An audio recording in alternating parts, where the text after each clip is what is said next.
நான் ஒன்றும் பெரிய மன்னர் பரம்பரையில இருந்தெல்லாம் வந்துடல. உங்களை மாதிரி தான், உங்கள ஒருத்த மாதிரி தான், உங்க குடும்பத்துல ஒருத்த மாதிரி தான், உங்க புள்ள மாதிரி தான், உங்க மகன் மாதிரி தான், உங்க அண்ணன் மாதிரி தான், உங்க தம்பி மாதிரி தான்.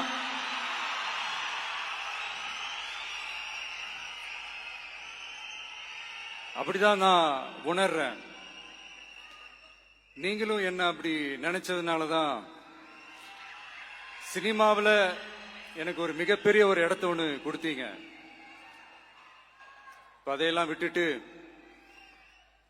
உங்களுக்காக நன்றி கடன் செலுத்துறதுக்காக அரசியலுக்கு வந்த உங்க விஜய, இந்த விஜய, நீ வா விஜய், நாங்களா இருக்கோம், பாத்துக்கிறோம். விஜய் தம்பி நீ வா, நாங்க இருக்கோம். விஜய் தம்பி நீ வா, நாங்க இருக்கோம். அண்ணா நீ வாடா, நாங்களா இருக்கோம். நண்பா நீ வா நண்பா, நாங்களா இருக்கோம் சொல்லி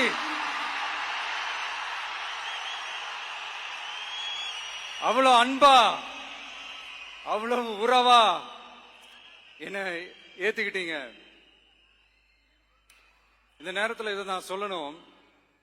இந்த டிராவல்ல, இந்த ப்ராசஸ்ல எனக்கு எவ்வளவோ கஷ்டங்கள், எனக்கு எவ்வளவோ இந்த அவமானப்படுத்தினதெல்லாம் ஒரு பக்கம் இருந்தாலும், எனக்காக கூட நின்ன உங்களுக்கும் அதே மாதிரி கஷ்டங்கள், அதே மாதிரி அவமானங்கள், அதையெல்லாம் நீங்க பெருசா எடுத்துக்காம, அதையெல்லாம் நீங்க பொருட்டாவே எடுத்துக்காம, என்னோட வலிகளை, என்னோட வேதனைகளை உங்களோட தான் நினைச்சு என் கூடவே நின்னு இன்னைக்கு சி ஜோசப் விஜய் எனும் நான்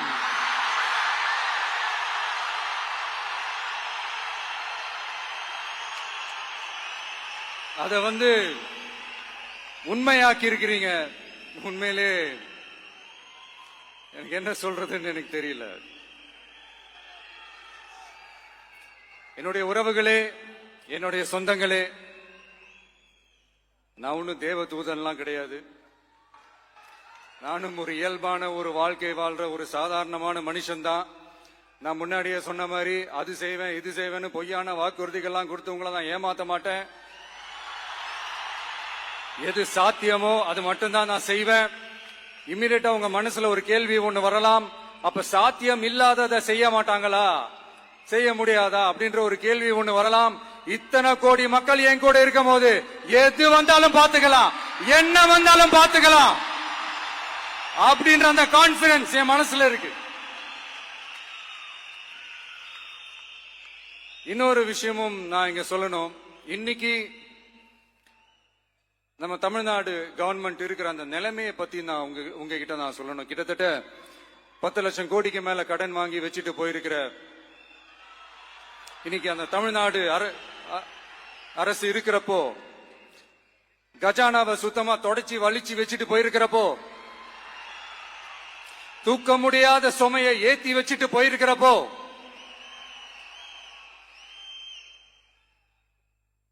அப்படிப்பட்ட ஒரு நிலைமையில தான் இந்த பொறுப்பை நம்ம கையில் எடுத்திருக்கிறோம். உடனே நீங்க நினைக்கலாம், என்னடா இவர் ஏதோ பொறி வச்சு பேசுறாரா அப்படின்ட்டு. அப்படியெல்லாம் எதுவுமே கிடையாது.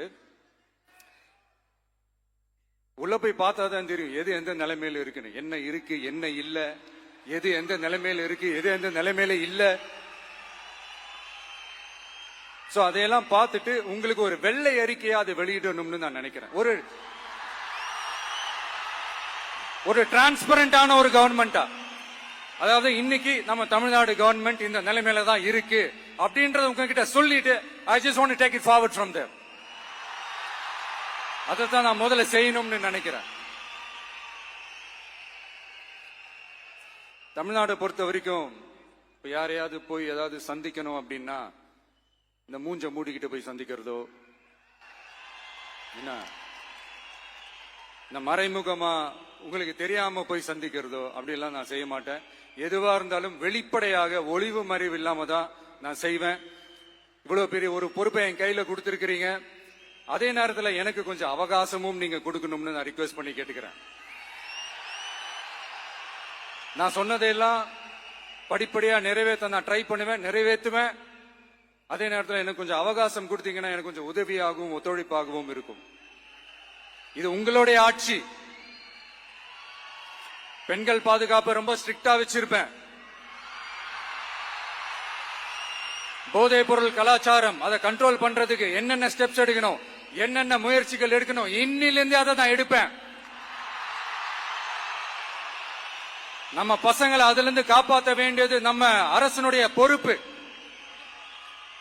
அதே மாதிரி சட்டம் ஒழுங்கு எல்லாருக்குமான பாதுகாப்பை நான் உறுதிப்படுத்துவேன். என்ன அவமானப்படுத்தினவங்களாகவே இருந்தாலும், என்ன கஷ்டப்படுத்தினவங்களாகவே இருந்தாலும், அவங்களும் என் மக்கள் தானே. நண்பர்களாக இருந்தாலும் எதிரிகளாக இருந்தாலும் 8 கோடி மக்களும் என் மக்கள் தானே.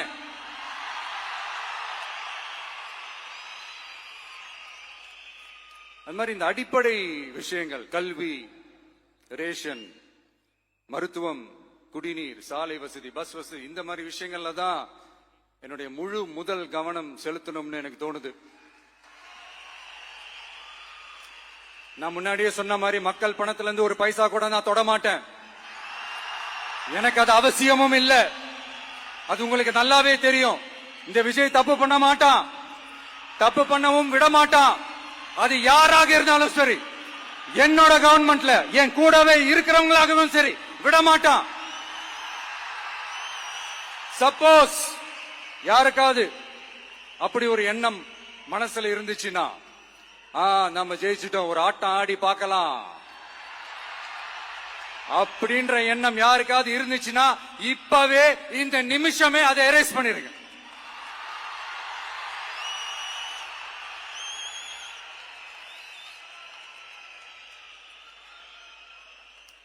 இங்க ஒரே சென்டர் தான், என் தலைமையில் உண்டான சென்டர். இந்த பக்கம் ஒரு சென்டர், இந்த பக்கம் ஒரு பவர் சென்டர், அங்க ஒரு பவர் சென்டர், அதெல்லாம் கிடையவே கிடையாது. இப்பவே சொல்லிடுறேன். பெண்கள், இளைஞர்கள், விவசாயிகள், அரசு ஊழியர்கள், ஆசிரியர்கள், உழைக்கிற மக்கள், மீனவர்கள் எல்லாருமே நம்ம டிவிக்கு அரசுல நல்லா இருப்போம், நல்லா இருப்போம், நல்லா இருப்போம். பிறப்புக்கும் எல்லா உயிர்க்கும் அப்படின்றத நம்ம சமரசம் இல்லாத அடிப்படை கோட்பாடு. சிறுபான்மை சகோதரர்களே, உங்களுக்காக நம்ம டிவிக்கு அரசு கூடவே நிற்கும்.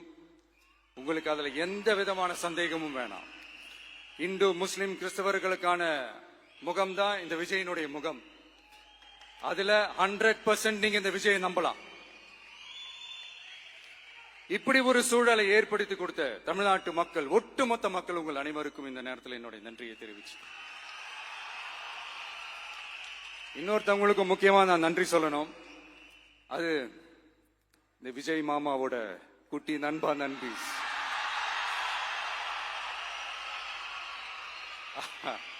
அவங்களாலதான் இது நடந்திருக்கு. உங்களுக்கு எப்படி நன்றி கடன் செய்யணும்? உங்களுக்காக உங்க ஃபியூச்சரை மைண்ட்ல வச்சுக்கிட்டு எல்லா நல்ல விஷயங்களையும் உங்களுக்காக இந்த விஜய் மாமா செஞ்சு கொடுப்பான். கான்பிடண்டா இருங்க. அதே மாதிரி இன்னொருத்தவங்களுக்கும் நான் முக்கியமா நன்றி சொல்லணும். உங்களை எப்படி நான் மறப்பேன்? நீங்க தான் என்னோட உயிராச்சு. தமிழக வெற்றி கழக தோழர்களே,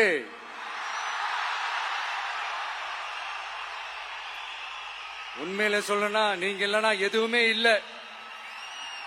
என்னோட கழக தோழர்களுக்கும், கழக நிர்வாகிகளுக்கும், வாக்கு சாவடி முகவர்களுக்கும், மை டியர் வர்ச்சுவல் வாரியர்ஸ், உங்கள் அனைவருக்கும் கோடான கோடி நன்றிகள். வாங்க எல்லாருமா சேர்ந்து ஒரு ஃப்ரெஷ் கவர்னன்ஸ், ஒரு நியூ கவர்னன்ஸ் ஒன்னு கொடுப்போம். This is a new beginning.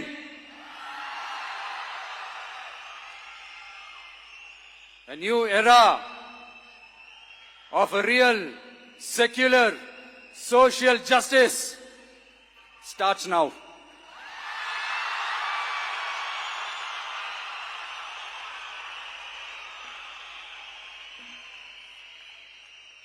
மக்கள் நலன்களை மட்டுமே லட்சியமாக கொண்ட நமது அரசுக்கு பக்கபலமாக நின்று ஆதரவை வழங்கியுள்ள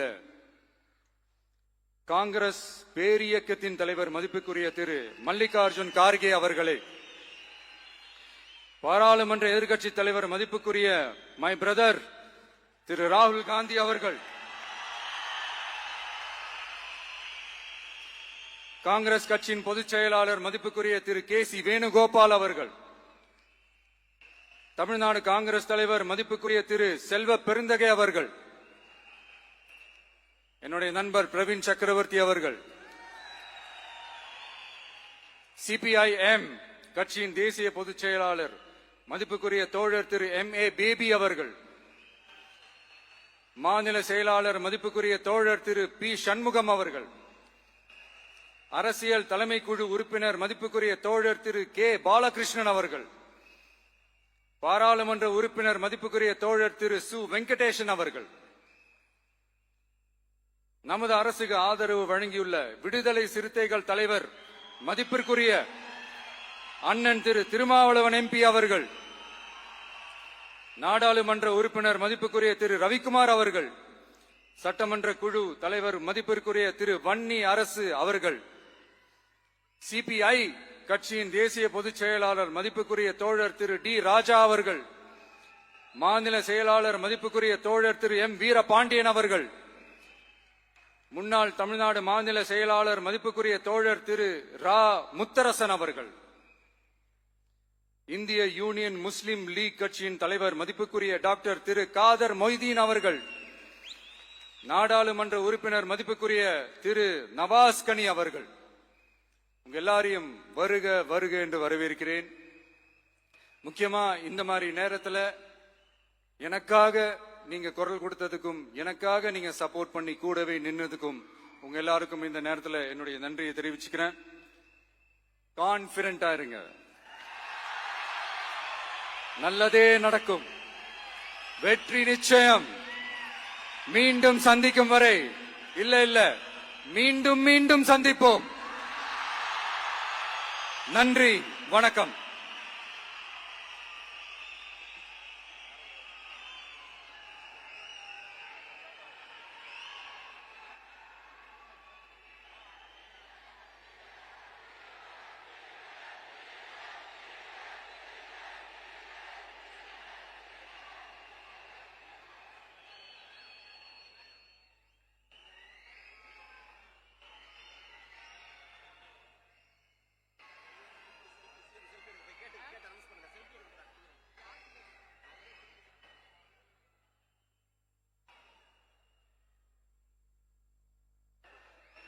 Selfie time with the Honorable Chief Minister of Tamil Nadu. உங்க கூட செல்ஃபி, நம்ம கூட செல்ஃபி.